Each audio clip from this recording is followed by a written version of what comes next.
Things change so fast that sometimes it's hard to keep up. Nobody said life would be easy or that there were enough hours in a day. Every choice you make seems to rocket you down a different path. The good thing is, you know where you're going. You've chosen your career, so that's it then. Or is it? Some people are happy just being in a crowd or working on the same type of thing day after day. But think about it.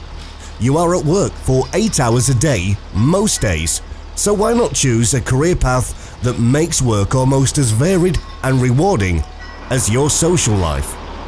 Work is always going to be work, but one day doesn't have to be the same as the next. Construction work is rewarding and can be varied, but if you're looking for real variety, how about working on this, or this? In a nutshell, think about using your skills in heritage construction, an area of construction that is well paid, needs more people with your skills, offers constant variety and great deal of satisfaction. You may already have most of what it takes to work within the heritage sector. Brickwork, carpentry and joinery are all key skills, and with some further help and training, you could soon be using these skills to work on projects like these. Take one of these mills for example, not your average building site, but about to become a construction site nonetheless. 11 mills are about to be restored as part of a £4.5 million heritage project, and they are just the tip of the iceberg.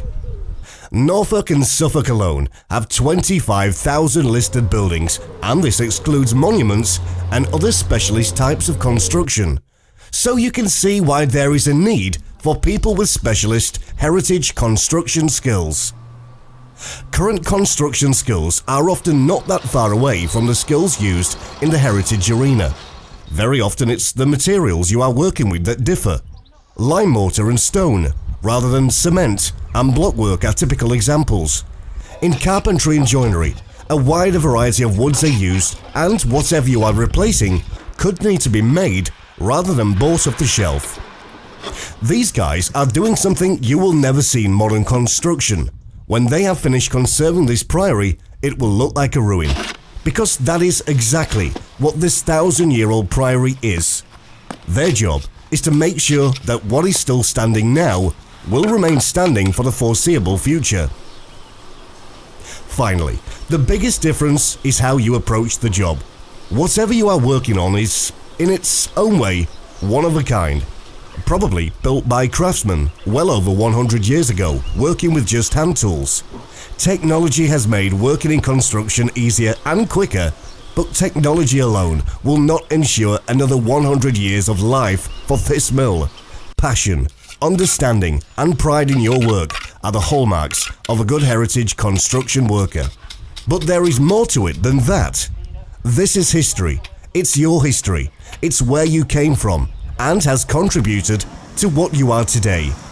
Nobody can pretend that living in Norfolk or Suffolk is the same as living anywhere else. Where else are you going to find drainage mills, a navigable river network, the Broads, Victorian seaside resorts, and grazing marshland, all within a few miles of each other? Nowhere. Ask yourself this. You are driving along in a few years' time with the kids in the car. Would you rather say to the kids, "I built those," or "That's still standing because of me"? No contest. Our landscape made us what we are, and the buildings we put on it reflects the types of people who lived there and the life they led. Keeping these in good order is more than preserving or restoring a building. It's preserving a real record of life so that future generations can also understand where they came from. How many jobs can offer that?